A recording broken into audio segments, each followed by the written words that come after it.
Y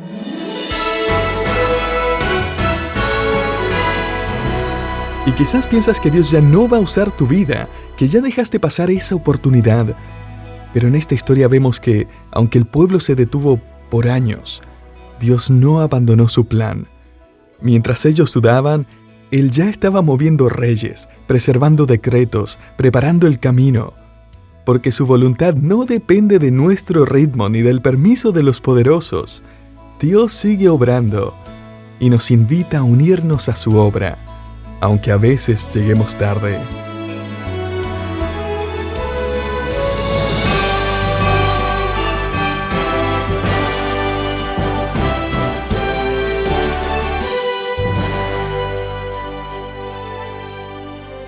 ¿Alguna vez ha dejado algo a medias por temor o por cansancio? El pueblo de Israel también. Después de comenzar la reconstrucción del templo con entusiasmo, enfrentaron tanta oposición que se detuvieron por 15 años. Pero Dios no los olvidó. Bienvenido a Sabiduría para el Corazón con el pastor Stephen Davey en la voz y adaptación de Daniel Cuquín. Hoy, en nuestra serie Bajo la buena mano de Dios, veremos cómo Dios usó a 2 profetas para animar al pueblo y cómo incluso un rey pagano terminó respaldando la obra. A través de Esdras capítulos 5 y 6, descubriremos que la voluntad de Dios no depende de nuestras fuerzas ni se detiene cuando flaqueamos. Él sigue obrando. Acompáñenos en esta lección titulada La imparable voluntad de Dios. Un rey persa llamado Darío tenía una prioridad administrativa. Se llamaba el Camino Real. Miles de kilómetros de caminos unían las ciudades más importantes de su vasto imperio. Era un camino adoquinado, elevado, parejo y nivelado para viajar. Los caminos normales eran simplemente caminos de tierra por donde la gente viajaba. Pero si usted era lo suficientemente rico como para pagar los peajes, podía usar el Camino Real. Tal vez recuerde que el Señor Jesús enseñó en una parábola sobre su reino que sus mensajeros debemos ir por los caminos y los vallados. Es decir, tanto por los caminos primarios o carreteras como los caminos bajos, aledaños, secundarios, de tierra, e invitar a todos a llenar la casa del Maestro. En otras palabras, la invitación es tanto para aquellos que pueden pagar para andar por los caminos como para los que andan en los vallados. No existe discriminación en el reino. Ahora, en los días del rey Darío, se construyeron estos caminos para tener comunicado a todo el imperio. Los mensajeros reales circularían por estos caminos. Un mensajero persa podía hacer un promedio de 300 kilómetros diarios, porque Darío había construido estaciones postales cada 30 kilómetros. Entonces, cada 30 kilómetros, un mensajero podía montar un caballo fresco para continuar su camino. Galopar se hacía más fácil debido a otra de las innovaciones de Darío, la herradura. Una carreta transitando por los vallados tardaría unos 3 meses en viajar la misma distancia que un mensajero persa en un solo día. El historiador griego Heródoto quedó tan impresionado con la eficacia del sistema de correos persa que dijo: «Ni la nieve, ni la lluvia, ni el calor, ni la noche previene a uno de estos mensajeros de completar su recorrido». El mismo rey Darío envió y recibió cartas por medio de sus mensajeros reales que han sido traducidas y hoy las podemos estudiar. Miles de años después las descubrimos preservadas en el libro de Esdras, capítulos 5 y 6. Comencemos con el capítulo 5, versículos 1 al 2, donde el pueblo allí es desafiado no por cartas de un rey, sino por los sermones de 2 profetas. Dice allí que profetizaron Ageo y Zacarías, hijo de Ido, ambos profetas, a los judíos que estaban en Judá y en Jerusalén en el nombre del Dios de Israel, quien estaba sobre ellos. Entonces se levantaron Zorobabel, hijo de Salatiel, y Jesúa, hijo de Josadac, y comenzaron a reedificar la casa de Dios que estaba en Jerusalén, y con ellos los profetas de Dios que les ayudaban. Se mencionan aquí a dos profetas, Ageo y Zacarías. Si usted lee sus sermones, descubrirá que juntos ellos hablaron a la conciencia y a las emociones del pueblo. La verdad era que el pueblo hacía 15 años que había abandonado el proyecto y se habían enfocado en su supervivencia. Un comentarista escribió que el egoísmo y el interés por lo propio había diluido todo el interés por reconstruir la casa de Dios. Entonces Ageo y Zacarías predicaron un mensaje sobre las prioridades. Un mensaje que aún necesitamos escuchar el día de hoy.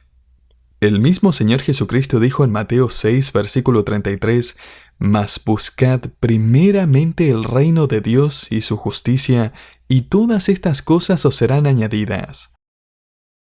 Es de primera importancia tener las prioridades correctas.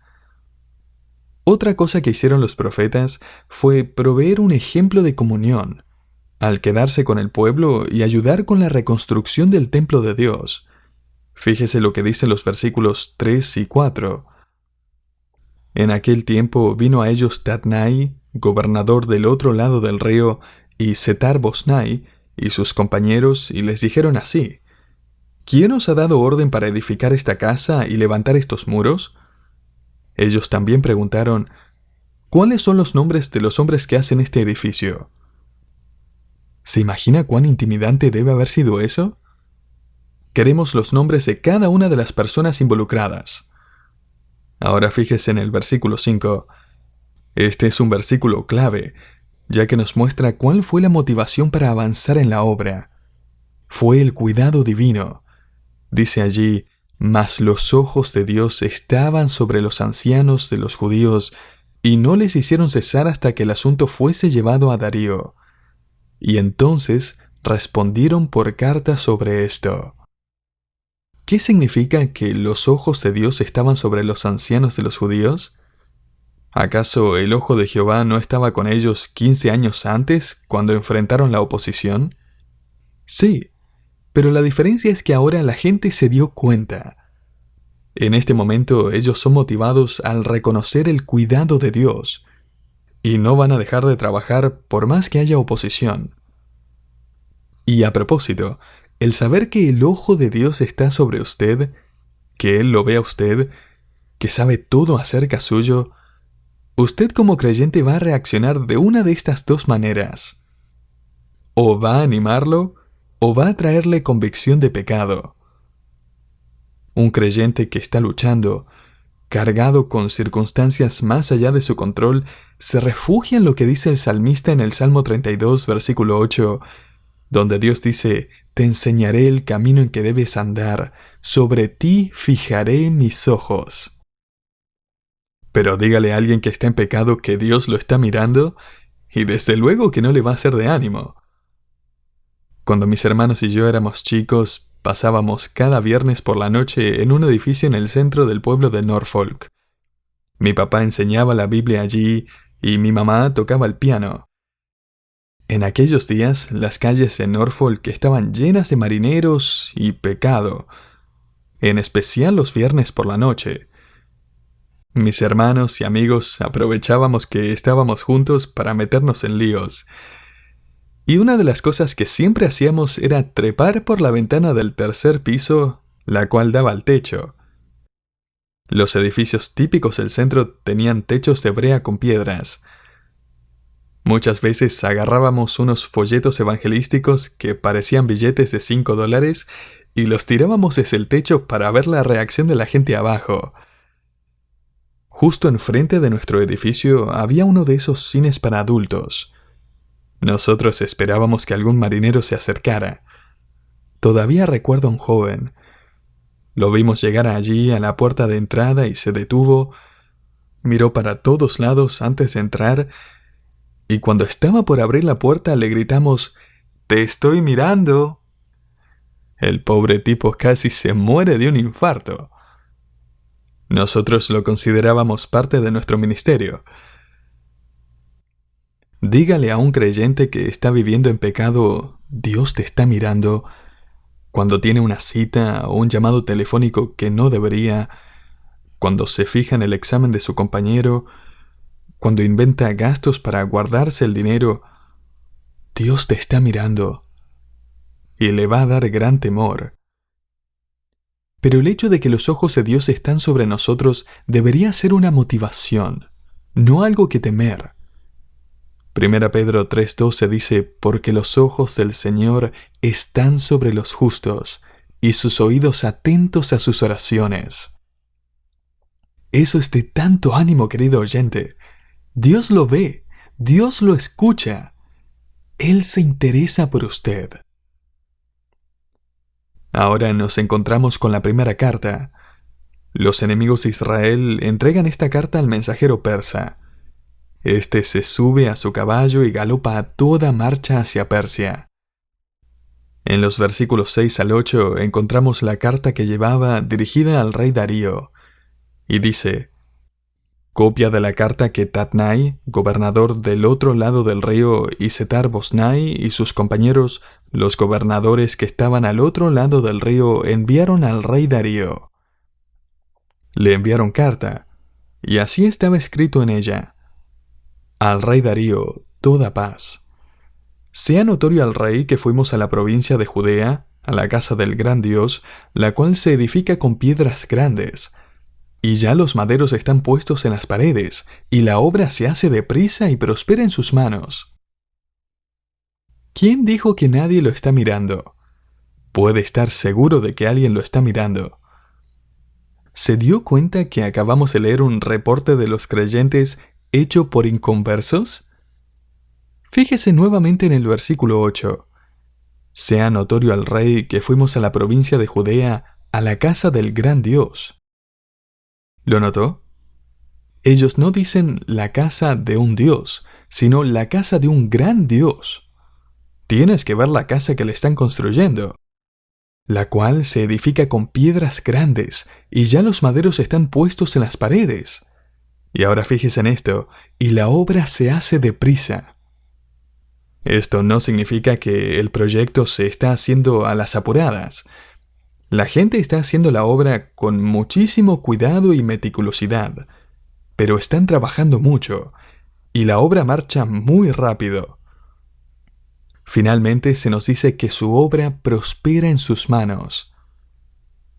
Querido oyente, ¿se ha dado cuenta de que la manera en que usted trabaja testifica públicamente de lo que usted dice que cree en su interior? La calidad de su trabajo dice mucho de la calidad de su caminar con Cristo. La excelencia comunica a los inconversos la excelencia de nuestro Padre Celestial. Note ahora que los enemigos no solo están viendo, sino que también están escuchando. Fíjese en los versículos 9 al 11. Entonces preguntamos a los ancianos diciéndoles así: ¿quién os dio orden para edificar esta casa y para levantar estos muros? Y también les preguntamos sus nombres para hacértelo saber, para escribirte los nombres de los hombres que estaban a la cabeza de ellos. Y nos respondieron diciendo así: nosotros somos siervos del Dios del cielo y de la tierra, y reedificamos la casa que ya muchos años antes había sido edificada, la cual edificó y terminó el gran rey de Israel. Imagínese, los enemigos paganos les preguntan: queremos saber quiénes son para comunicárselo al rey Darío. Esta iba a ser una prueba de fe. ¿Pero se dio cuenta de su valentía y determinación? Nos respondieron diciendo así: nosotros somos siervos del Dios del cielo y de la tierra. Eso me encanta. Sin rodeos, sin miedo a las represalias de este rey politeísta. Ellos simplemente le dicen: nosotros servimos al Dios del cielo y de la tierra. Un hermano de la iglesia es un importante empresario y un miembro de un club. Cada semana en las reuniones se le da la oportunidad a un miembro diferente a que dé un breve testimonio y una breve biografía acerca de su compañía. Cuando fue su turno, este creyente dijo: Soy miembro de un emprendimiento global. Tenemos sedes en cada país del mundo. Tenemos representantes en casi todos los parlamentos del planeta. Operamos en hospitales, centros de alimentación, centros de prevención de drogas, universidades, editoriales, hogares de ancianos. Cuidamos de nuestros clientes desde que nacen hasta que mueren. Nuestro organizador original es el dueño de toda la Tierra, además de las galaxias y constelaciones. Él lo sabe todo y vive en todos lados. Nuestro presidente nació en una pequeña aldea, trabajó como carpintero, nunca tuvo una casa, fue malentendido por su familia y odiado por sus enemigos, caminó sobre las aguas, fue condenado a muerte sin un juicio justo y resucitó al tercer día de los muertos. Y yo hablo con él todos los días. Era imposible no escuchar lo que este hombre decía. Él dio un valiente testimonio de la gloria de Dios, como los israelitas aquí. Ahora, en esta carta también vemos un sincero testimonio de los pecados de los israelitas. Fíjese en el versículo 12. Mas después que nuestros padres provocaron a ira al Dios de los cielos, Él nos entregó en mano de Nabucodonosor, rey de Babilonia, caldeo, el cual destruyó esta casa y llevó cautivo al pueblo a Babilonia. No hay negaciones o excusas. Ellos simplemente admiten el pecado y sus consecuencias. Continuando con los versículos 13 al 17 leemos: Pero en el año primero de Ciro, rey de Babilonia, el mismo rey Ciro dio orden para que esta casa de Dios fuese reedificada. También los utensilios de oro y de plata de la casa de Dios que Nabucodonosor había sacado del templo que estaba en Jerusalén y los había llevado al templo de Babilonia, el rey Ciro los sacó del templo de Babilonia y fueron entregados a Sesbazar, a quien había puesto por gobernador, y le dijo: Toma estos utensilios, ve y llévalos al templo que está en Jerusalén, y sea reedificada la casa de Dios en su lugar. Entonces Sesbazar vino y puso los cimientos de la casa de Dios, la cual está en Jerusalén, y desde entonces hasta ahora se edifica, y aún no está concluida. Y ahora, si al rey parece bien, búsquese en la casa de los tesoros del rey que está allí en Babilonia si es así, que por el rey Ciro había sido dada la orden para reedificar esta casa de Dios en Jerusalén, y se nos envía a decir la voluntad del rey sobre esto. Pero fíjese que ahora los israelitas no dejaron de construir. Esta vez siguieron.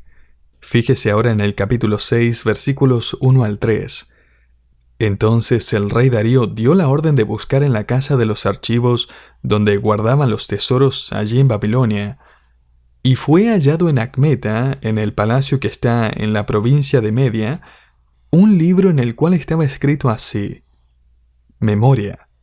En el año primero del rey Ciro, el mismo rey Ciro que dio orden acerca de la casa de Dios, la cual estaba en Jerusalén, para que fuese la casa reedificada como lugar para ofrecer sacrificios, y que sus paredes fuesen firmes. Nos detendremos allí por un momento. Quizás usted esté pensando como yo: ¿cómo puede ser que Darío haya buscado los archivos de la administración anterior? Bueno, la historia revela que los reinados del Oriente Medio eran famosos por sus sistemas de archivos. Los persas guardaban rollos y tablas escritas y las marcaban para después poder encontrarlas fácilmente. Este sistema era tan eficiente que Alejandro Magno lo adoptó muchos años después para su biblioteca en Alejandría. Entonces, una vez que Darío lee que Ciro había prometido la reconstrucción del templo, envía otro mensajero real hacia Jerusalén. Comenzando con el versículo 6 y 7, la carta dice: Ahora pues, Tatnai, gobernador del otro lado del río, Setar-Bosnai y vuestros compañeros, los gobernadores que estáis al otro lado del río, alejaos de allí. Dejad que se haga la obra de esa casa de Dios, que el gobernador de los judíos y sus ancianos reedifiquen esa casa de Dios en su lugar. La frase «dejad que se haga la obra» puede expresarse fielmente como «mantengan su distancia, aléjense de ahí». ¿Se imagina el efecto que debe haber causado esta carta? Pero para el gobernador Tatnai la cosa está por empeorar. La carta continúa diciendo: «Y por mí es dada orden de lo que habéis de hacer con esos ancianos de los judíos, para reedificar esa casa de Dios, que de la hacienda del rey que tiene del tributo del otro lado del río sean dados puntualmente a esos varones los gastos para que no cese la obra». Ahora se van a cobrar impuestos para ayudar. Y aún hay más. Leamos los versículos 9 al 10. «Y lo que fuere necesario, becerros, carneros y corderos para holocaustos al Dios del cielo, trigo, sal, vino y aceite, conforme a lo que dijeren los sacerdotes que están en Jerusalén, les sea dado día por día sin obstáculo alguno, para que ofrezcan sacrificios agradables al Dios del cielo». ¿Se da cuenta de lo que está pasando? Los mismos enemigos del pueblo que habían opuesto la obra y habían enviado cartas pidiéndole al rey que hiciera cesar la obra, ahora reciben la orden del rey de no solo alejarse de ahí y no molestarlos, sino también de ayudarlos financieramente. Y después, el rey agrega la siguiente frase en el versículo 10. «Y oren por la vida del rey y por sus hijos». Esa es la guinda del pastel. El rey le dice a Tatnai: «Ay, ya que estás, dile a esa gente que oren por mí y por mis hijos». ¡Increíble! Querido oyente, ¿hay alguien en su vida del que usted se ha preguntado si alguna vez van a cambiar de actitud o si algún día van a ablandarse ante el Evangelio? Tal vez su hijo o su jefe o un familiar. Y quizás usted piensa: «Ni Dios puede cambiar a esta persona». Bueno, ¿sabe qué? Cada judío habría considerado a Darío de esa manera. Me los imagino que deben haber construido el templo con cierto temor esperando la respuesta oficial. Y ahora, de repente, descubren que Darío les pide que lo pongan a él junto a su familia en su lista de oración. Solo Dios puede hacer algo así. Y él lo hizo. Continuemos en el versículo 11. «También por mí es dada orden que cualquiera que altere este decreto se le arranque un madero de su casa y alzado sea colgado en él y su casa sea hecha muladar por esto». ¿El rey Darío haría algo así? Sabemos por lo que dice la historia que él empaló a 3,000 babilonios que se resistieron a su reinado. Esta manera de ejecución puede referirse al atravesar a una persona en un poste, o también puede referirse a una forma de crucifixión que fue el invento de los persas. Dejar que la persona muera suspendida en el aire, ya que ellos consideraban a la tierra como sagrada. Todo eso para decir que Darío hablaba en serio. Continuemos en el versículo 12. «Y el Dios que hizo habitar allí su nombre destruya a todo rey y pueblo que pusiere su mano para cambiar o destruir esa casa de Dios, la cual está en Jerusalén. Yo, Darío, he dado el decreto, sea cumplido prontamente». Y me encanta el próximo versículo, versículo 13. «Entonces Tatnai, gobernador del otro lado del río, y Setar-Boznai y sus compañeros hicieron puntualmente según el rey Darío había ordenado». ¡Claro que lo hicieron así! El lema de los mensajeros reales era: «Ni la nieve, ni la lluvia, ni el calor, ni la noche previene a uno de estos mensajeros de completar su recorrido». Esto suena bastante parecido a una descripción de la voluntad de Dios, ¿no le parece? Quizás la razón principal por la cual Dios permitió que estas cartas se preservaran a través de los años y una carta se redescubriera en la biblioteca de una ciudad pagana es para que veamos que Dios siempre está en control. Dios es soberano sobre las naciones y reinos y sobre su vida personal también, querido oyente. Él lo sabe. Él se preocupa por usted. Y usted puede descansar siempre que aquel que lo ama más de lo que usted se ama a sí mismo hará su buena voluntad en su vida a través y aún a pesar de las circunstancias. Nada puede separarnos de su amor. Nada puede detener su soberana voluntad. Ni la nieve, ni la lluvia, ni el calor, ni la oscuridad de la noche, ni la persecución, ni la prueba, ni lo alto, ni lo profundo, ni la oposición de los gobernantes, ni el pecado de las naciones, ni el poder de Satanás, ni ninguna otra cosa puede detener al soberano del universo de completar enteramente su diseño supremo y su plan perfecto.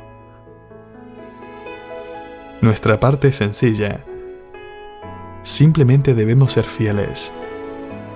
Tal como estos creyentes judíos de los que acabamos de leer, seamos constantes en la adoración y diligentes en nuestro caminar como siervos del Dios de los cielos aquí en la tierra.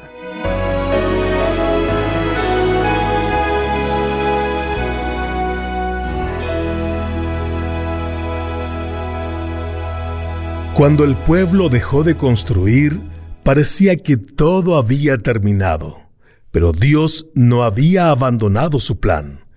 Envió a Ageo y a Zacarías para despertar corazones adormecidos, y cuando el pueblo obedeció, incluso un rey pagano fue usado por Dios para proteger y financiar la obra. ¿No es impresionante? La voluntad de Dios siguió su curso, con o sin el permiso de los hombres, y lo mismo puede suceder en tu vida. Tal vez hubo una temporada donde te detuviste. Quizás aún estás esperando volver a empezar. Este pasaje nos recuerda que no hay obstáculo humano que pueda frenar el propósito de Dios. Gracias por acompañarnos en Sabiduría para el Corazón, una producción del Ministerio Sabiduría Internacional. Hoy compartimos el programa La imparable voluntad de Dios, parte de la serie Bajo la buena mano de Dios. ¿Has visto a Dios obrar en tu vida de formas inesperadas? Cuéntanos tu testimonio en sabiduriainternacional.org. Nos encantaría leerlo y animar a otros con él. Te esperamos en el próximo programa.